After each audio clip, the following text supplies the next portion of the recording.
مومنوں بے کسو لاچار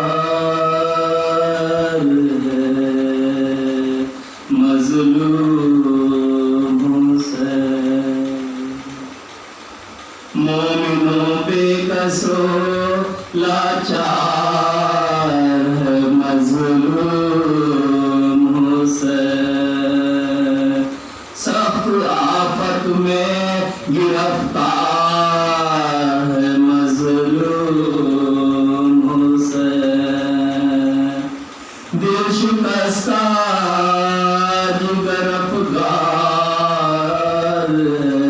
مظلوموں سے، کیا سراسیما لاچار ہے مظلوموں سے، تیر کاری ہے لگے زخموں پہ شمشیروں کے، نیزوں کے زخموں میں پیوست ہے پھل تیروں کے، مومنوں بے کسو لاچار ہے مظلوموں سے، کیا رحیمی ہے کہ غصہ نہیں آتا ہے ذرا، کیا کریمی ہے کہ سر کرتے ہیں امت پہ فدا، کیا تحمل ہے کہ ہر دم پہ ہے شکر خدا، کیا شجاعت ہے کہ لاکھوں میں کھڑے ہیں تنہا، تیر بھی نیزے بھی سینے پہ لیے جاتے ہیں، قدوانہ کی امت پہ دیے جاتے ہیں، مومنوں بے کسو بے یار ہے مظلوموں سے، جو تو یا ایک سے ایک ظلم ہوا شے پہ سوا، تین صدموں میں مگر زر تو یارا نہ رہا، ایک جوان اس کا بھتیجا تھا حسن کا بیٹا، شب کو دولہا بنا صبح شہیدوں میں ملا، اس کے مرنے کی خبر بیویوں نے جب پائی تھی، ماں دلہن کو لیے سرننگے نکل آئی تھی، مومنوں بے کسو بے یار ہے مظلوموں سے، دوسرا غم ہے یہ ایک بھائی تھا اس کا صفدر، جب سے وہ مارا گیا سیدھی نہیں ہوتی ہے کمر، اب بھی وہ رویا ہے ہائے، اب بھی روتا ہے حسین ہائے برادر کہہ کر، بے کفن لاش اس کی جو پڑی ہے دریا پر، اب بھی وہ لاش جب درد سے تھرائی تھی، بچی ایک ہائے چچا کہہ کے جو چلائی تھی، تیسرا حادثہ میں کیا کروں پھٹتا ہے جگر، بچیوں سے جبھی مارا گیا وہ رش کے قمر، حیف وہاں دفن ہوئی رات کو جس کی مادر، غم اکبر میں اسے کیا کہوں کیا کیا دیکھا،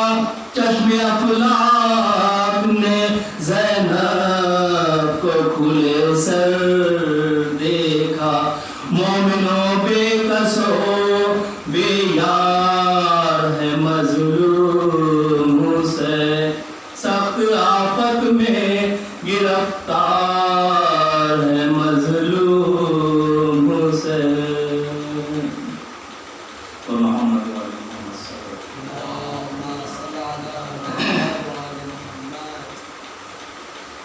لاش اکبر کی جو مقتل سے اٹھا لائے حسین لاش اکبر کی جو مقتل سے اٹھا لائے حسین نوجوان کو صف اول سے اٹھا لائے حسین چاند کو شام کے بادل سے اٹھا لائے حسین جاملب شیر کو جنگل سے اٹھا لائے حسین دی صدا آن کے دی صدا لاش پسر آن کے لے جا چھپ گیا بچن سے اکبر کا کلیجہ بانو لاش اکبر کی جو مقتل سے اٹھا لائے حسین دیکھ لے آخری دیدار پہ سر مرتا ہے سامنے آنکھوں کے جو نور نظر مرتا ہے اب کوئی دم میں تیرا رش کے قمر مرتا ہے منہ سے باہر ہے زباں تشنا جگر مرتا ہے دم ہے سینے میں رکا زخم سے ہو جاری ہے آئے بانو تیرا گھر لوٹنے کی تیاری ہے لاش اکبر کو جو مقتل سے اٹھا لائے حسین پہنچی خیمے میں جو یہ حضرت کی پردرد سرا منصرف ہو گئے ناموں سے رسول دوسرا کہا چلا کے سکینہ نے ہے بھیا فضا دوڑی سوئے در پھینک کے سر پر سے ردا پھر دکھی زینب مزتر نکل آئی باہر بانو گھبرا کے کھلے سر نکل آئی باہر لاش اکبر کی جو مقتل سے اٹھا لائے حسین شاہ کے کاندھ پہ دیکھا علی اکبر کو نبھال ہاتھ پھیلا کے چلائی ہے میرا لال کیا غضب ہو گیا اے بادشاہ خوش خصال راز آیا نا میرے بچے کو 18واں سال ٹکڑے تیغوں سے بدن ہو گیا سارا ہے کون تھا کس نے میرے شیر کو مارا ہے لاش اکبر کی جو مقتل سے اٹھا لائے حسین حیدری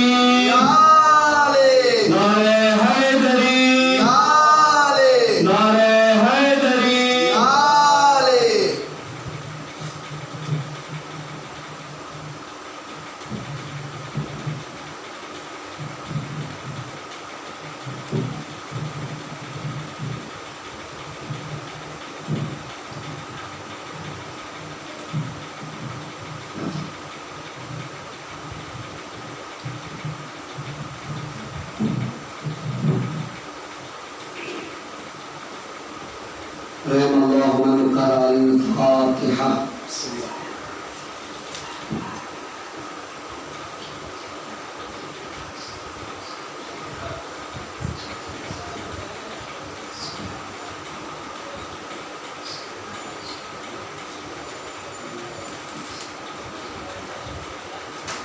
لا حول ولا قوة إلا بالله العلي العظيم۔ بسم الله الرحمن الرحيم۔ رب اشرح لي صدري ويسر لي أمري واحلل عقدة من لساني يفقهوا قولي۔ حسبنا الله ونعم الوكيل ونعم المولى ونعم النصير۔ الحمد لله الذي هدانا لهذا وما كنا لنهتدي لولا أن هدانا الله۔ لقد جاءت رسل ربنا بالحق۔ الصلاة والسلام والتحية والإكرام على نبينا المؤيد ورسولنا المسدد المصطفى الأمجد المحمود الأحمد حبيب إله العالمين بالقاسم محمد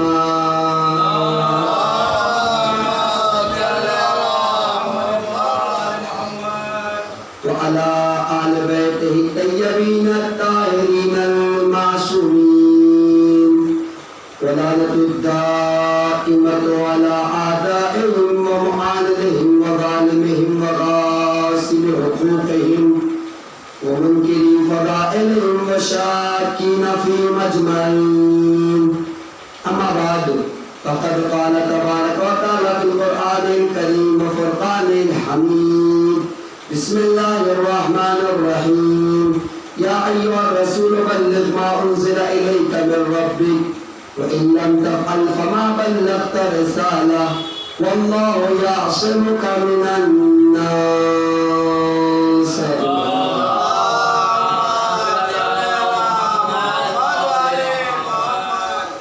گرام قدر معزز صاحب کرام، عشر مجالس کی یہ نویں مجلس ولایت کربلا کے آئینے میں اس عنوان سے آپ کی خدمت میں پیش کی جا رہی ہے۔ اور اگر کل والی گزارشات میری آپ کے اذہان عالیہ میں محفوظ ہے تو کل میں نے آپ کی خدمت میں سرکار وفا کا ولایتوں میں ڈوبا ہوا وہ خطبہ جو بھرپور معرفت کے ساتھ آپ نے خانہ خدا کی چھت پر پیش کیا وہ آپ کی خدمت میں عرض کیا تھا، اور ضمن میں یہ بات آئی تھی کہ دو فضیلتیں جسے ہمارے یہاں کچھ برعکس کر کے بیان کیا جاتا ہے، وہ دو فضیلتیں سب سے پہلے سرکار وفا نے بتائی۔ پہلی فضیلت یہ کہ علی کو یہ شرف ہے کہ علی کعبے میں آئے، لیکن سرکار وفا کے کل خطبے نے بتایا کہ نہیں، علی کو شرف نہیں کہ علی کعبے میں آئے، کعبے کو شرف ہے کہ علی کعبے میں آئے۔ یہ جملے میرے اپنے نہیں کر، سرکار وفا کا خطبہ آپ کی خدمت میں پیش کیا۔ اسی طریقے سے دوسری اہم فضیلت جس کے لیے سرکار وفا نے کہا کہ کعبہ تو تھا لیکن قبلہ نہیں بنا تھا۔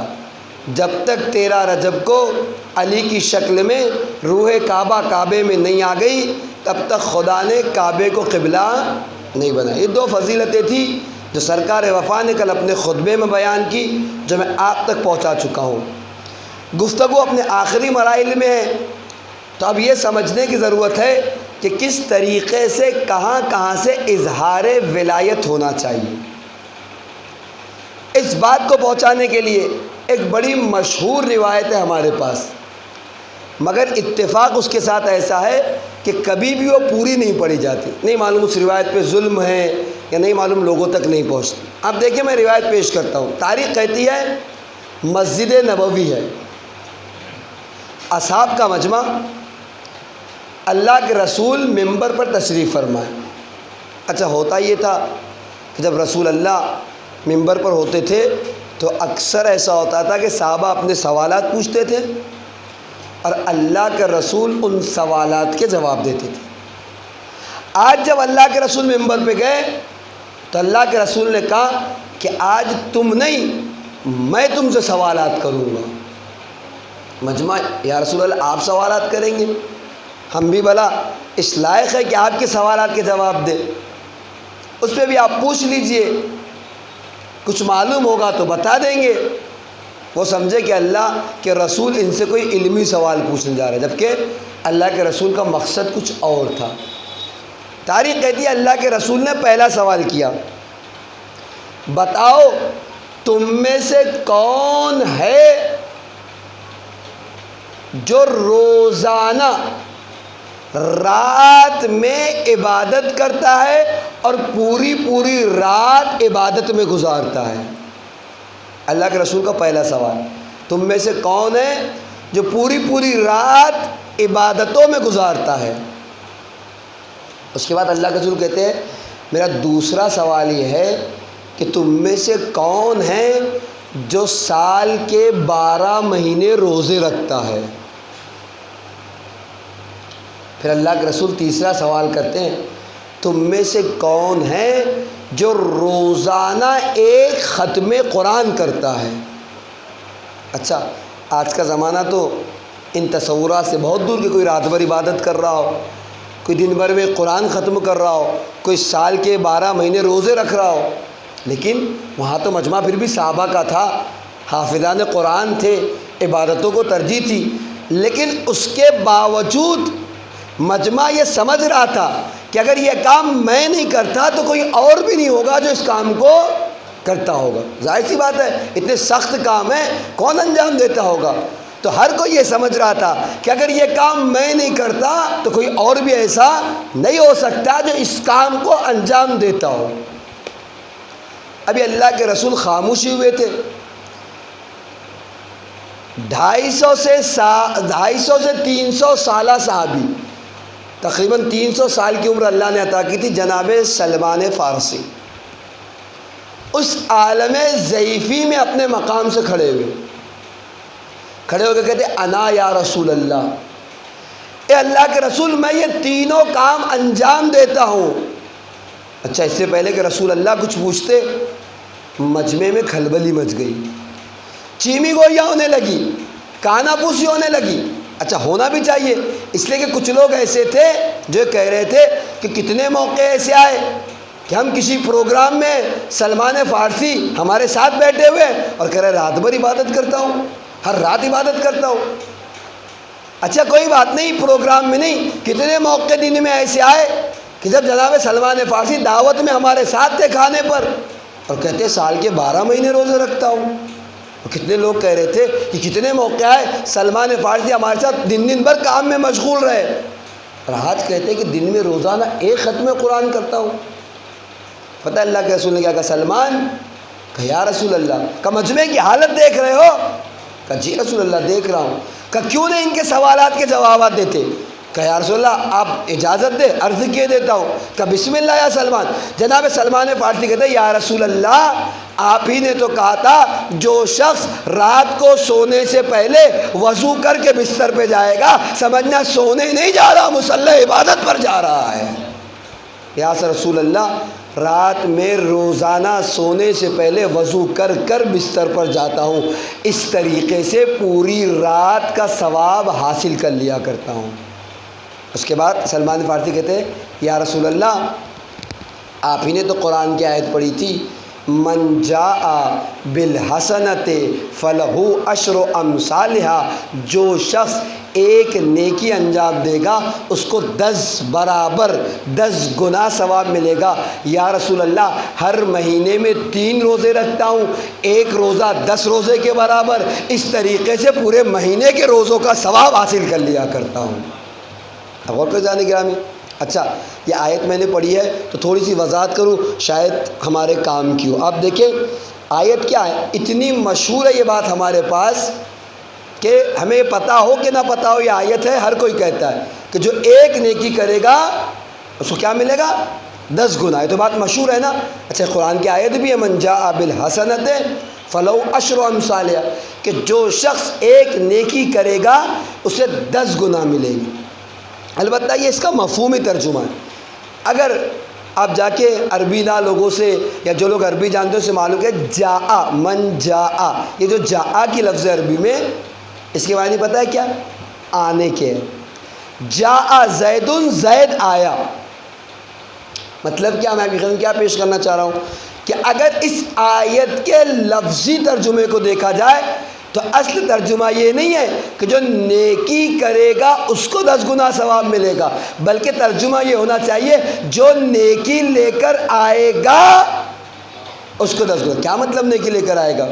مثال دیکھیں، فرض کیجئے ہمارا ایک دوست ہے، مشکل میں ہے، پریشانی میں ہے. صبح صبح ہمارے دروازے پہ آئے، دق الباب کیا، سلام کیا، میں جواب دیکھا بھائی عابد بہت پریشان ہوں، ہو سکے تو ایک 10,000 روپیے دے دو. اتفاق سے ہمارے پاس تھے بھی، ہم نے اسے 10,000 روپیے دے دی. نیکی تو ہو گئی نا. اچھا نیکی کے ساتھ خوبی بھی ہے کہ فوراً لکھ دی جاتی، گناہ فوراً نہیں لکھا جاتا. اللہ کا لطف و کرم یہ کہ نیکی فوراً، لیکن گناہ کے لیے بعض علماء نے لکھا 7 گھنٹے، بعض لوگوں نے لکھا 7 دن تک مہلت ہوتی ہے کہ اگر انسان توبہ نہ کرے تب وہ گناہ لکھا جاتا ہے. لیکن نیکی تو فوراً ادھر کیا ادھر نیکی لکھ دی گئی. اچھا ہم نے 10,000 دیے، وہ خوشی خوشی بیچارہ چلا گیا. ہم گھر سے باہر نکلے، روایت ہے اس کو مفہومی انداز سے پیش کر رہا ہوں. ہم گھر سے باہر نکلے، ہمارے دوسرے دوست سے ملاقات ہوئی. ہم نے کہا ارے یار وہ اپنا فلاں دوست ہے نا، بہت پریشان تھا، آج صبح صبح آیا تھا، اسے 10,000 کی ضرورت تھی، ہم نے دے دی. پتہ ہے روایت کیا کہتی ہے؟ آپ نے نیکی کی اور اس نیکی کو کسی سے ایک بار بیان کیا تو گویا آپ نے اپنی اس نیکی کا 30% حصہ ختم کر دیا. 30%، اب بچہ 70. آگے بڑھے، وہ جو مجبور آیا تھا، پریشان دوست آیا، اس کا بھائی ملا. ارے یار کیسے تم لوگ ہو، اپنے بھائی کا خیال نہیں رکھتے، کتنا پریشان تھا، کتنی مشکل میں میرے پاس آیا تھا، صبح میں نے اس کو 10,000 روپے دیے. روایت کہتے ہیں نیکی کا 60%. اور کئی موقع آیا ہم نے بیان کر دیا، کہتے جہاں نیکی کرنے کے بعد 3 جگہ نیکی بیان کر دی جائے تو نیکی تو بہت بڑی تھی لیکن اس میں سے کچھ بھی بچا نہیں. یہی تو قرآن کی آیت کر رہی ہے، نیکی کرنا کمال نہیں ہے، نیکی کو بچا کر باہر گئے خداوندی میں لے جانا کمال ہے. من جاء بالحسنۃ، جو نیکی لے کر آئے گا خدا کرے، یعنی کیا؟ نیکی کرنے کے بعد اس کو بچانا بھی ہے، اس کو بتانا نہیں ہے، ریاکاری نہیں کرنا ہے، بول بالے کے لیے پیش نہیں کرنا ہے، بلکہ اس کو حفاظت سے بچا کر بارگاہ خداوندی میں لے کر جانا ہے. تو خدا کہہ رہا ہے جو نیکی لے کر آئے گا ہم اسے ایک نیکی کے عوض میں 10 نیکیوں کا ثواب دیں گے. تو نیکی کرنا کمال نہیں بلکہ نیکی کو بچا کر. اور آج کے زمانے میں وقت نہیں ہے، نہ میرا موضوع ہے کہ پیش کروں، موبائل فون نے تو ساری نیکیاں برباد کر دی ہے. ایک چھوٹا سا 10 روپیہ بھی دے رہے ہیں نا تو فوٹو کھنچوا لیتے ہیں، سیلفی نکلوا لیتے ہیں، ہوتا ہی نہیں ہوتا، اور پھر نکلواتے نہیں ہیں، اس کو گروپوں میں شیئر بھی کرتے ہیں. ایک بیچارے مومن کو ایک بیچارے بیوہ کی مدد کی ہے، ہوتا یہ کہ اس کی عزت کا پاس رکھا جاتا، اس کی عزت کا احترام کیا جاتا، اسے گروپوں پہ شیئر کر کے جسے آج تک نہیں پتا تھا اس کے بعد اس کی عزت کو جو ہے وہ گروپوں پہ ڈال دیا گیا. ہوتا ہے نہیں ہوتا؟ آپ مجھے بتائیے. لیکن دین کیا کہتا ہے؟ نہیں، نیکی کا طریقہ یہ اتنی خاموشی سے کرو کہ ایک ہاتھ سے دو تو دوسرے ہاتھ کو پتہ نہ چلے. یہ اصل طریقہ ہے. خیر بات ہماری یہ نہیں نا، موضوع ہمارا ہے، کبھی موقع رہے گا تو پیش کریں گے. تو جناب سلمان فارسی کہتے ہیں یا رسول اللہ وضو کر کے بستر پر جاتا ہوں، پوری رات عبادت کا ثواب حاصل کرتا ہوں. آپ نے قرآن کی آیت کے ضمن میں کہا تھا جو ایک نیکی کرے گا اسے ایک نیکی کا 10 گنا دیا جائے گا. میں ہر مہینے میں 3 روزے رکھتا ہوں، اس طریقے سے 30 روزوں کا ثواب حاصل کر لیتا ہوں. اب کیا بچا؟ پورا قرآن. اس کے بعد یا رسول اللہ آپ ہی نے تو کہا تھا جو بھی سورہ مبارکہ توحید کی ایک بار تلاوت کرے گا گویا اس نے 1/3 قرآن ختم کر دیا. جو 2 بار تلاوت کرے گا گویا اس نے ٹوٹر ختم کر دیا، اور جو 3 بار پڑھے گا گویا سورہ توحید نہیں بلکہ پورے قرآن کو اس نے ختم کر دیا۔ یا رسول اللہ، روزانہ صبح صبح میں اپنے گھر سے نکلتے وقت 3 مرتبہ سورہ توحید کی تلاوت پڑھ کے پورے ختم قرآن کا ثواب حاصل کر لیا کرتا ہوں۔ تو وضو کر کے، مجمع میں کھلبلی تھی نا کہ سلمان یہ کام کیسے کر دے سلمان فارسی، لیکن تینوں کا جواب دے دیا۔ وضو کر کے بستر پر جاتا ہوں، رات بھر عبادت کا ثواب، مہینے میں 3 روزے رکھتا ہوں، سال کے 12 مہینے کے روزوں کا ثواب، اور روزانہ 3 مرتبہ سورہ توحید پڑھتا ہوں جس کا ثواب پورا ختم قرآن کا ثواب ہے۔ اسی لیے فاتحہ وغیرہ میں جو حمد کے بعد توحید پڑھی جاتی ہے اس کا فلسفہ یہی ہے کہ گویا آپ توحید نہیں پڑھ رہے ہیں بلکہ 3 مرتبہ توحید پورا ختم قرآن کا ثواب ہے۔ اب اگر اچھا یہ روایت ہمارے اکثر پڑھی جاتی ہے اور یہاں تک پڑھی جاتی ہے۔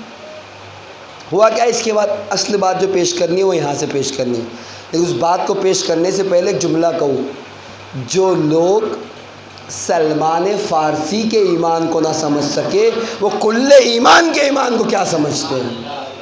اب غور کریں، ایسا نہیں ہے کہ وہ لوگ آج مومن بھی ہم اور آپ، کل میں نے کہا بعض فضیلت امام علی کی ایسی ہے جسے ہم چھوٹا بنا دیتے ہیں، یہاں بھی آپ آ کے دیکھیے، البتہ حدیث ہے۔ ایک اور فضیلت دیکھیے کیا ہے کہ امام علی کے چہرے کی طرف دیکھنا ہے کہ نہیں، النظر الی وجہ علی عبادہ، علی کے چہرے کی طرف دیکھنا بالکل حدیث بھی ہے، لیکن جملہ کو آپ کی خدمت میں، نہ صرف امام علی کے چہرے کی طرف دیکھنا بلکہ امام علی کے تو پیروں کو دیکھنا بھی عبادت ہے۔ دلیل پیش کروں، جنگ خیبر آپ کو پتہ ہے مجھے خیبر نہیں پڑھنی۔ ہوا کیا، وہ دروازہ جسے کئی لوگ کھولتے تھے کئی لوگ بند کرتے تھے، جب مولا اس دروازے کو اکھاڑ چکے اور خندق بنی ہوئی تھی، اصحاب کو گزرنا تھا تو کیا کیا، اپنی 2 انگلیوں پر دروازے کو پکڑے رہے اور اصحاب کا مجمع یہاں سے رد ہو رہا تھا۔ بعض لوگوں نے دیکھا، علی نے کہا کہ دوڑے رسول کی خدمت، یا رسول اللہ، کہ آپ نے علی کو دیکھا، وہ دروازہ جسے کئی لوگ کھولتے تھے بند کرتے تھے وہ علی کی 2 انگلیوں پر ہے۔ پتہ اللہ کے رسول نے کیا کہا؟ اللہ کے رسول کہتے جاؤ علی کے ہاتھوں کو نہ دیکھو، علی کے پیروں کو دیکھو، چونکہ پیر بھی اس وقت ہوا میں تھے، علی کے پیروں کو دیکھو۔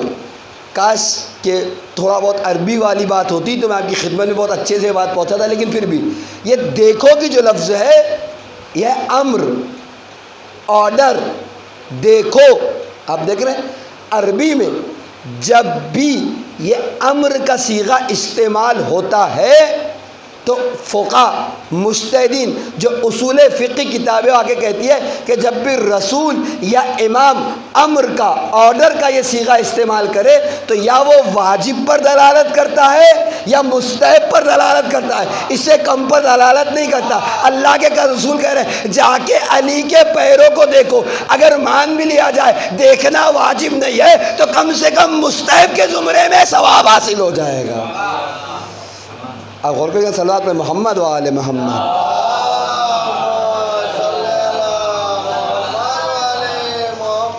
تو اس مجمع کی کیا بات کہ جو جناب سلمان فارسی کے ایمان کو نہ سمجھ سکا وہ کل ایمان کے ایمان کو کیسے سمجھتا۔ خیر وہ روایت جو میں نے کہا کہ پوری نہیں پڑھی جاتی، ابھی بھی سلمان فارسی بیٹھے نہیں، کھڑے ہوئے ہیں، بات تو کہہ دی تھی، جواب تو دے دیا تھا، بیٹھ جاتا۔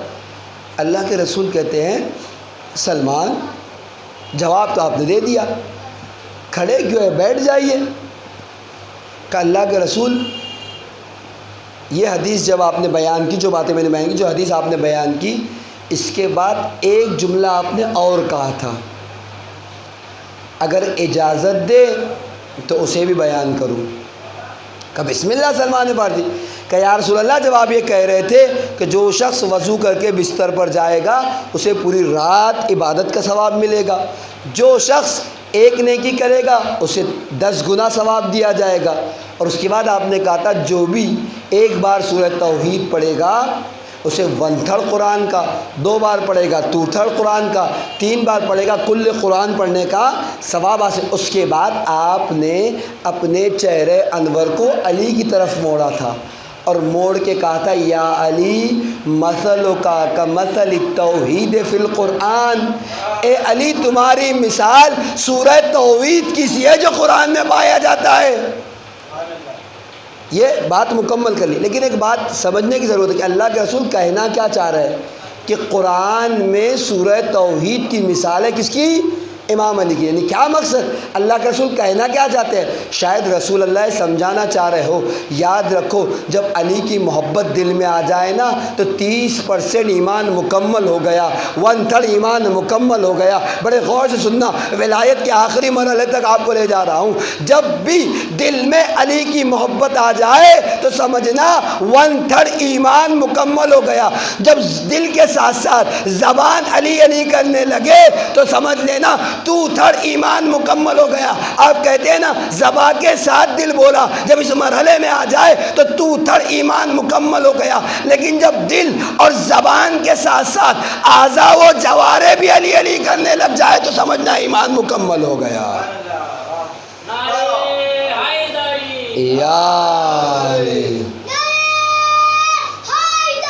یا علی، جب دل علی علی کرنے لگے تو 1/3 ایمان مکمل، جب زبان علی علی کرنے لگے تو 2/3 ایمان مکمل، اور جب اعضاء و جوارح علی علی کرنے لگے تو سمجھنا ایمان مکمل ہو گئے۔ کیا مطلب؟ اعضاء و جوارح علی علی کرنے کا مطلب یہ آنکھ اگر نامحرم پر نہ اٹھے تو سمجھنا علی علی کر رہی ہے، اس لیے کہ اسے اس بات کا لحاظ ہے کہ میں کسی ایسے ویسے کا نہیں، علی کا ماننے والا ہوں۔ یہ کان گانوں سے، غیبتوں سے، برائیوں سے محفوظ رہ جائے تو سمجھنا اس نے علی علی کرنا سیکھ لیا ہے کہ کان کسی اور کے نہیں، یہ کان وہ کان ہے جس سے علی کا تذکرہ سنا جاتا ہے، جس سے حسین کا نوحہ سنا جاتا ہے۔ یہ ہاتھ جب کسی مظلوم پر نہ اٹھے، کسی یتیم کا مال نہ کھائے تو سمجھنا آپ کا ہاتھ علی علی کر رہا ہے، اس لیے کہ وہ جانتا ہے کہ علی تو وہ ہے جس نے ہمیشہ مظلوموں کو سہارا دیا، کبھی کسی پر ظلم نہیں کیا۔ یہ شکم جب حرام غذاؤں سے پاک ہو جائے تو سمجھنا وہ علی علی کر رہا ہے، اس لیے کہ وہ جانتا ہے کہ حرام غذاؤں سے بلکہ حلال غذاؤں سے بھی اہل بیت نے اپنے آپ کو دور رکھا، چاہے جائے کہ اس کا چاہنے والا حرام غذاؤں سے اپنے آپ کو دور رکھے۔ اور یہ پیر جب غلط کام کے لیے نہ اٹھے تو سمجھنا پیر بھی علی علی کر رہے ہیں، اس لیے کہ وہ جانتے ہیں کہ ایک ایسے کا پیر ہے جس نے علی کی محبت کو اپنے دل میں جگا دیا۔ تجار گرامی، ولایت اس وقت مکمل ہوگی جب صرف دل نہیں، زبان نہیں، بلکہ انسان کے اعضاء و جوارح بھی علی علی کر رہے ہو، اور یہ بتا رہے ہو کہ ہماری آنکھیں اتنی معمولی آنکھیں نہیں جو ہر ایرے غیرے پر اٹھ جائے، ہمارے کان اتنے معمولی کان نہیں کہ ہر ایری غیری آواز کو سن لے، ہمارے ہاتھ اتنے معمولی ہاتھ نہیں کہ کسی کے لیے پڑ جائے، کسی کو اذیت دینے کا سب، ہمارے پیر اتنے معمولی پیر نہیں بلکہ ہم نے اپنے جسم کو علی کی محبت سے بھر دیا ہے۔ آنکھیں اٹھے گی تو اچھی جگہ، کان سنیں گے تو اچھی باتیں، ہاتھ اٹھیں گے تو اچھے مقامات پر، پیر چلیں گے تو اچھے کاموں کے لیے۔ غور کریں، جب یہ مزاج ہم اپنا لیں گے تو پھر میں نے کہا رسول کہتے ہیں یا علی مثلک کمثل التوحید فی القرآن، اے علی تمہاری مثال سورہ توحید کی سی مثال ہے، یعنی ایمان اس وقت جا کر مکمل ہوگا، تب جا کر ولایت سمجھ میں آئے گی۔ آپ غور کر جائیں گے، اور حق بھی یہ ہے کہ ہم ولایت کو اس طریقے سے قبول کریں۔ میں نے اس دن بھی کہا تھا، آج بھی کہہ رہا ہوں، اگر اس بات کا عقیدہ ہے کہ امام وقت موجود ہے، امام وقت حاضر و ناظر ہے، تو ولایت کا پہرا لگائیے اپنے کانوں پر، ولایت کا پہرا لگائیے اپنی آنکھوں پر، ولایت کا پہرا لگائیے اپنے ہاتھ اور پیر پر۔ کسی بھی کام کے لیے بڑھیے تو ایک لمحے کے لیے سوچ کر بڑھیے کہ میرے اس کام سے میرے وقت کا امام راضی ہے کہ نہیں ہے۔ اگر راضی ہے تو میں نے کہا کر جائیے، اور اگر دل کہے کہ نہیں امام راضی نہیں ناراض ہے تو اسے آپ دیکھیے ابھی کل آپ سرکار وفا کو سنیں، ایک بات میں آپ کی خدمت پیش کروں، کیا ہوا اطاعت دیکھیے کس طریقے سے امام کا پاس و لحاظ کیا جاتا ہے، دیکھیں تاکہ ولایت واضح ہو جائے، بات تمام ہو جائے۔ ہوا کیا، ایک روایت مصائب کی ہے لیکن اس کے اندر اطاعت دیکھے، امام وقت کا پاس و لحاظ دیکھے تاکہ ہم اپنے وقت کے امام کا ویسے پاس و لحاظ کر سکیں۔ ہوا کیا، سرکار وفا گئے ہیں، امام حسین جنگ کی اجازت دی تھی نہیں، کہا تھا جاؤ پانی لے کر آؤ، گئے مشق سکینہ کو بھرا، پانی لے کر پلٹے، کیا ہوا، دایاں بازو قلم ہو گیا۔ میں آپ سے پوچھتا ہوں جب سرکار وفا کا دایاں بازو قلم ہوا تھا تو سرکار وفا کے گھوڑے کی رفتار کچھ کم ہو گئی تھی؟ رفتار میں ذرہ برابر کمی نہیں آئی۔ کیوں کمی نہیں آئی؟ اسی رفتار سے آگے بڑھ رہے تھے۔ کیوں آگے بڑھ رہے تھے؟ مولا یہ بتانا چاہ رہے کہ ہاتھ چلا جائے چلا جائے لیکن قول امام کی اطاعت ہو کہ پانی خیمے میں پہنچ جائے۔ کیوں؟ امام وقت نے کہا تھا پانی لے کر آؤ، بایاں بازو قلم ہوا، رفتار میں کمی آئی؟ کچھ بھی کمی نہیں آئی۔ کیوں کمی نہیں آئی؟ اس لیے کہ ہاتھ پیر سر یہ حیثیت کیا ہے امام وقت کے سامنے؟ کوئی چیز حیثیت نہیں رکھتی۔ اہم مسئلہ یہ ہے ہاتھ رہے نہ رہے قول امام کی اطاعت ہو جائے، امام کی بات کی فرما برداری ہو جائے۔ اسی تیزی سے بڑھ رہے تھے اور رکے کب ہے؟ جب مشق سکینہ پہ تیر لگا۔ کیوں؟ اب شرمندہ ہو گئے کہ ابھی تک تو وقت کے امام کی پابندی اور اطاعت کر رہے تھے قول امام کی، اب یہ مرحلہ ہے کہ جہاں قول امام کی اطاعت پابندی ختم ہو گئی، تیر پانی، اس لیے رہوار کا رخ موڑ دیا۔ اور یہی تو کہا تھا واللہ ان قطعتمون یمینی، تم نے میرے دائیں ہاتھ کو قلم کر دیا، انی احامی ان دینی ابدا، میں دین کا ہر وقت دفاع کروں گا چاہے میری جان کیوں نہ چلی جائے۔ غور کر جائیں گا اور یقین مانیے اس لیے پیش کر رہا ہوں کہ ولایت کربلا میں سرکار وفا نے جو ولایت بتائی کربلا میں کسی اور نے نہیں بتائی۔ کیا ہے عباس؟ عباس علی کی دعا کا نام تھے۔ آپ مجھے بتائیے کیا مولا عباس کو امام علی نے جو اپنی دعاؤں میں مانگا تھا وہ جسم عباس مانگا تھا؟ جسم آ جانا کمال نہیں ہے، جسم تو ہر گھر میں آتا ہے، شخص عباس نہیں مانگا تھا، شخصیت عباس مانگی تھی کہ ایسا ہو کہ جو کربلا میں نصرت حسین کے کام آ جائے۔ غور کریں، یعنی کردار عباس مانگا تھا۔ غور کریں جانے کا بھی، اور یہاں سے بات واضح بھی ہو گئی کیا؟ امام علی کی تو دو چیزیں سمجھ میں آ گئی، ایک امام علی کی پسند پتہ چل گئی کہ مولا کیسا پسند کرتے ہیں، اور دوسرے یہ بھی سمجھ میں آ گیا کہ ناصر امام ہوتا کیسے ہے، کسے یہ رتبہ ملتا ہے کہ وہ ناصر ہے۔ بھائی کل امام زمانہ کا ظہور ہوگا تو امام کو نصرت کی ضرورت ہوگی کہ نہیں ہوگی؟ جب ہوگی تو کون لوگ ناصر بنیں گے؟ وہ کوالٹیز، وہ شرائط ہمیں کہاں سے پتہ چلے کہ کون امام کا ناصر بنے گا؟ تو ضرورت ہے آئے آ کر دیکھے کہ کون سی خوبیاں، کون سے صفات سرکار وفا میں ہیں، ان صفات کو اپناتے چلے جائیں، ناصر امام بنتے چلے جائیں گے۔ غور کرے جانے گرامی، سرکار وفا کی خوبیوں کو اپنانا پڑے گا تاکہ کل امام وقت کی نصرت کر سکے۔ اور یاد رکھیے، میں نے کل بھی کہا اور آج بھی کہہ رہا ہوں، سرکار وفا کو ہم شجاع کہتے ہیں، شجاع سرکار وفا کی ذات ہے، لیکن آپ دیکھیے ہر وقت قول امام کی اطاعت کر کے سرکار وفا نے درس دیا کہ یاد رکھو جذبات کے دھاروں میں بہہ جانے کا نام شجاعت نہیں بلکہ قول امام کی اطاعت کرنے کا نام شجاعت ہے۔ آج ہمارے پاس ارے فلاں نے کہہ دیا، فلاں مجتہد نے کہہ دیا، جان گرامی جس نے اپنی پوری زندگی لگا دی اس دین کے لیے، اس کام کے لیے، آج ہم جذبات میں آ کر اس پر یوں انگلی اٹھا رہے ہیں۔ جی نہیں، جذبات میں آنے کا نام شجاعت نہیں بلکہ سوچ سمجھ کر قول امام کو قبول کر لینے کا نام شجاعت ہے۔ چاہتے ہی ہیں کہ کل امام وقت کی نصرت کریں تو ان خوبیوں کو اپنے اندر جگہ دے۔ اسی لیے تو مولا علی نے کیا کہا تھا؟ مولا نے تو یہ تو کہا تھا ایک ایسا بیٹا دے جو کربلا میں حسین کی نصرت کر سکے۔ اور ہمیں بھی یہ کام کرنا ہے۔ ایک آخری بات پیش کروں، بات تمام ہے۔ آپ دیکھیں عربی میں دو لفظ ہیں، ایک ہے ناصر، ایک ہے منصور۔ ناصر وہ ہے جو مدد کرتا ہے، منصور جس کی مدد کی جاتی ہے۔ اس میں فاعل اور اس میں مفعول ہے عربی میں گرامر کے اعتبار سے۔ آپ دیکھیے، میں آپ سے پوچھوں کہ جو اصحاب حسینی تھے ان کا شمار ناصروں میں ہوتا تھا کہ منصوروں میں؟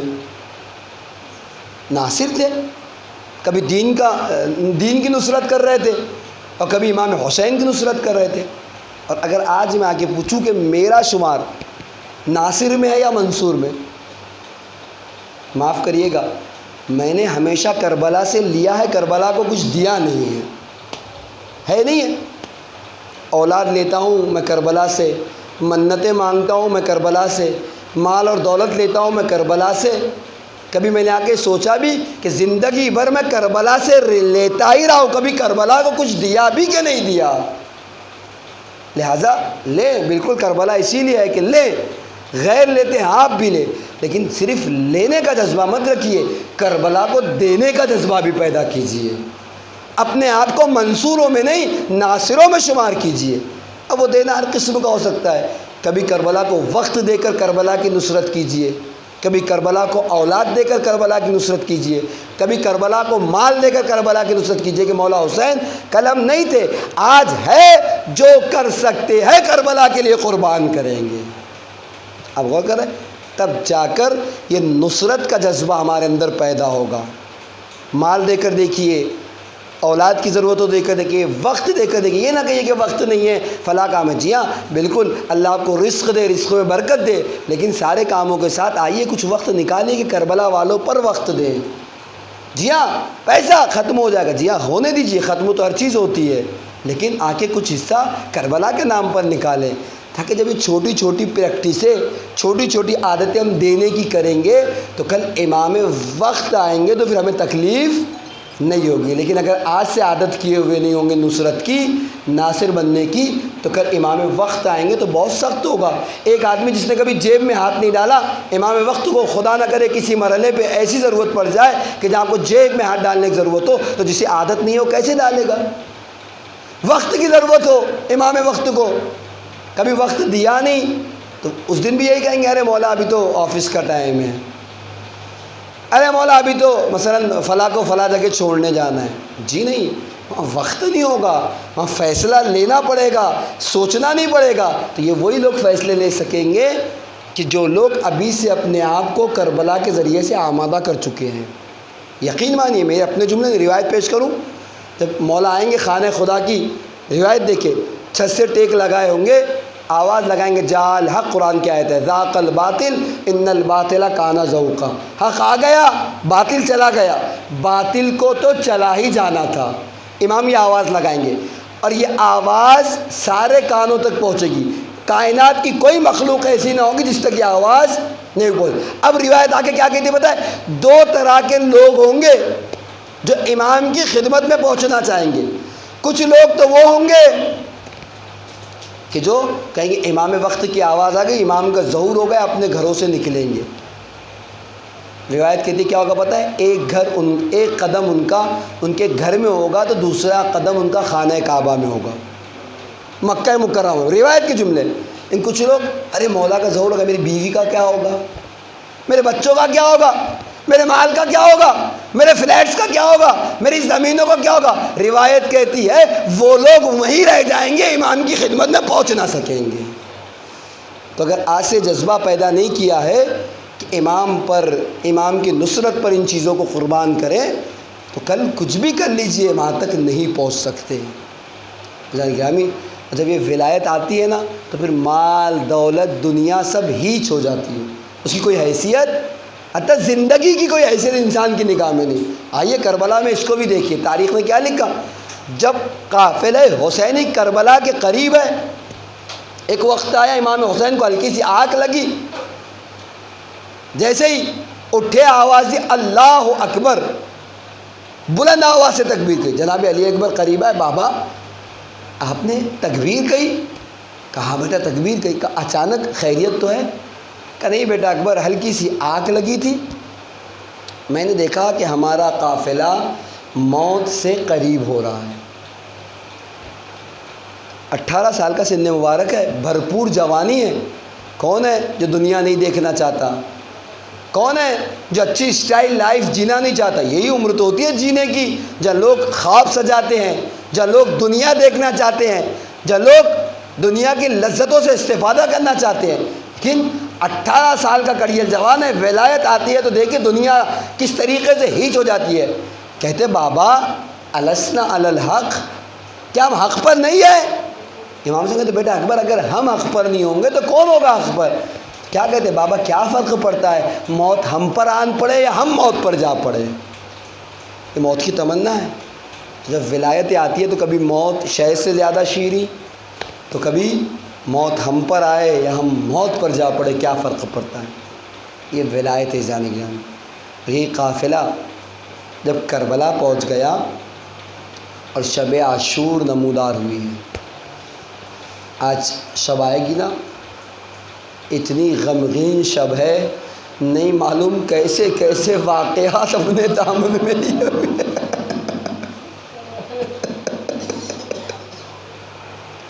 نہیں معلوم کیسے کیسے واقعات اپنے دامن میں لیے ہوئے ہیں۔ جی ہاں، آج ہی کی وہ شب ہے کہ جب اذان صبح کا وقت عبادتوں کے بعد قریب ہوا تھا تو امام حسین نے کہا تھا آئینہ علی، اے بیٹا علی تم کہاں ہو؟ علی اکبر آئے تھے تو کہا تھا بیٹا اکبر اذان آج تم کہو گے۔ ابھی تک آپ کے مؤذن حجاج بن مسروق دیتے تھے، آج امام حسین کی مصلحت ہے، امام حسین جانے کا بیٹا اکبر اذان تم دو گے۔ اذان بھی ہوئی، امام حسین نے نماز بھی پڑھی اور تیروں کی بارش بھی ہو گئی۔ کئی اصحاب جام شہادت نوش کر چکے اس پہلے حملے میں۔ اس کے بعد جنگوں کا سلسلہ شروع ہوا، اصحاب کی باری آئی، انصار شہید ہو گئے۔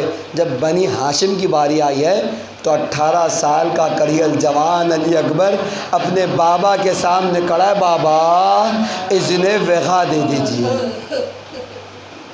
ارباب اعظم مختل کہتا ہے امام حسین نے اجازت تو دے دی، جیسے گھوڑے پر سوار کیا، خطابت کا جملہ نہیں مختل کا جملہ پیش کر رہا ہوں۔ تاریخ کہتے جیسے گھوڑے پر سوار کیا، سر سے پیر تک بڑی حسرت بھری نگاہوں سے اکبر کو دے۔ جوان اولاد والے اس درد کو سمجھ سکتے ہیں کہ باپ کے دل پہ کیا گزری ہوگی۔ مختل نے جملہ لکھا، سر سے پیر تک حسرت کے ساتھ اکبر کو دیکھتے رہے۔ اس کے بعد ہاتھوں کو اٹھا کر کہتے اللہم اشہد علی ہؤلاء القوم، اے پروردگارہ اس قوم پر گواہ رہنا، میں ایسے کو بھیج رہا ہوں اشبہ الناس خلقا و خلقا و منطقا برسول کا، اے اللہ اس کو بھیج رہا ہوں جو لوگوں میں سب سے زیادہ خلقت میں، اخلاق میں، گفتگو میں تیرے رسول کا مشابہ تھا۔ اے اللہ جب بھی مجھے تیرے رسول کی زیارت کا شوق ہوتا تھا تو میں اکبر کے چہرے کی زیارت کر لی۔ اللہ تاریخ نے لکھا، امام حسین نے دعا کی، جناب علی اکبر ہے، جوانی کا جوش ہے، ہاشمی خون ہے، گھوڑے کو تیزی سے ایڑ لگائی۔ ابھی جیسے ہی ایڑ لگائے تھے ایک مرتبہ امام حسین کہتے ہیں یا بنیا محلا، اے بیٹا اکبر ذرا آہستہ آہستہ۔ جیسے اکبر نے جملے سنے راہوار سے نیچے آئے، آگے کہتے بابا آپ نے ہی تو اجازت دے دی تھی۔ کہ اکبر ہاں اجازت تو دی تھی، جاؤ خدا حافظ، روکتا نہیں، لیکن اتنا خیال کرنا جب تک سامنا رہے مڑ مڑ کے دیکھتے رہے۔ جب تک سامنا رہے مڑ مڑ کے اپنے صحیح باپ کو دیکھتے رہنا۔ اللہ تاریخ نے لکھا اکبر گئے، کئیوں کو واصل جہنم کیا، شدت آتش بڑھی، واپس آئے، آگے کہتے بابا اگر چند قطرے آپ کے مل جاتے تو انہیں بتاتا جنگ کیسے کی جاتی ہے۔ امام حسین کہتے بیٹا اکبر لاؤ اپنی زبان کو میرے دہن مبارک میں رکھ دو۔ تاریخ اکبر نے زبان رکھی، فوراً کھینچ لی، بابا آپ کی زبان میں تو کانٹے پڑے ہوئے۔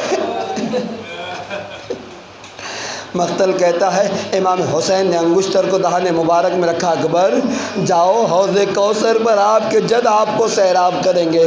اکبر دوبارہ چلے ہیں، مقتل کہتا ہے بہت دیر تک جنگ کرتے رہے، اس کے بعد وہ مرحلہ بھی آیا کہ کسی شقی نے پشت سے ایک ایسا نیزہ مارا اکبر سمجھ نہ پائے، ارے گھوڑے کی باہوں میں باہیں ڈال دی، باہیں نہیں ڈالی۔ مقتل کہتا ہے قطع سیوف اربن اربا، اکبر کا گھوڑا جہاں سے گزرتا تھا کوئی تلوار مارتا تھا، کوئی نیزہ مارتا تھا، کوئی خنجر مارتا تھا، جس میں اکبر کے ٹکڑے ٹکڑے ہو۔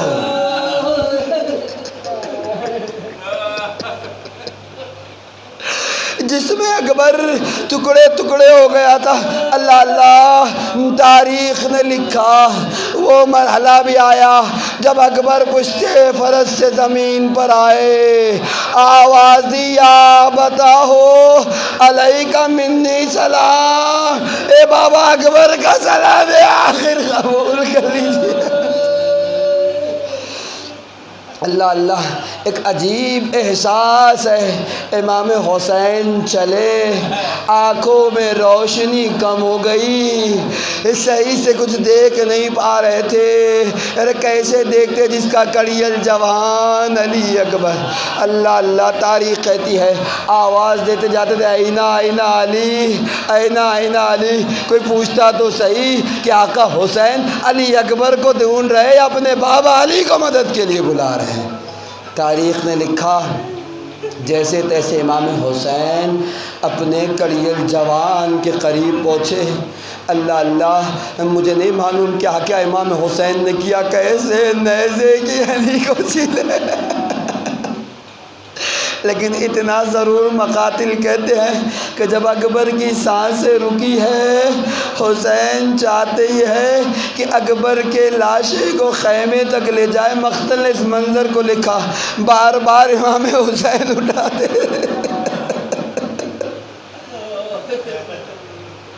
اٹھاتے تھے رکھ دیتے تھے، اٹھاتے تھے رکھ دیتے تھے۔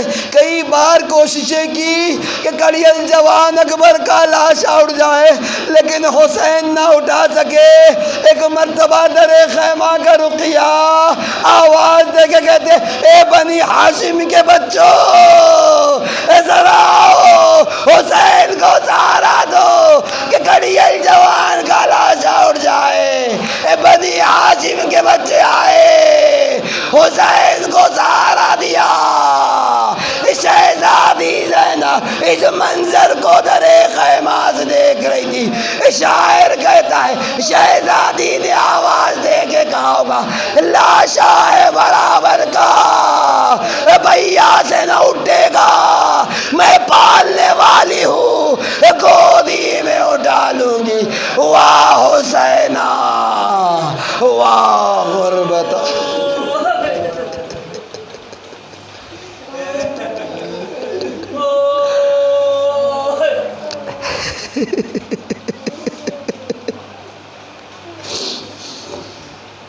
الا لعنۃ اللہ علی القوم الظالمین، سیعلم الذین ظلموا أَيَّ منقلب ينقلبون۔ الہی بحق زہرا و ابیہا و بالیہا و بنیہا و سر المستودفیہ، پروردگار ہمارے آنسوں کو رومال شہزادی میں جگہ عنایت فرما، ہمارے آنسوں کو تسکین شہزادی کا ذریعہ قرار دے، قلب نازنین امام کو ہم سے راضی و خوشنود فرما، امام کی دعاؤں میں ہمیں شامل حال فرما، غیبت امام میں اپنی ذمہ داریوں کو پورا کرنے کی توفیق کرامت فرما۔ ان آنسوں کے بعد جو دعائیں دل میں لے کر آئے اسے قبول و مستجاب فرما، جو دعائیں رہ گئی اسے قبول و مستجاب فرما۔ جن حضرات نے فرش عزا پر آنسوں کے بعد ہم سے دعاؤں کی گزارش، ان کی تمام دلی دعاؤں کو مستجاب فرما، ان کی تمام مشکلات کو برطرف فرما۔ سامعین جلسہ، بانیان جلسہ کی تمام دلی مرادوں کو پورا فرما، ان کی تمام مشکلات کو برطرف فرما۔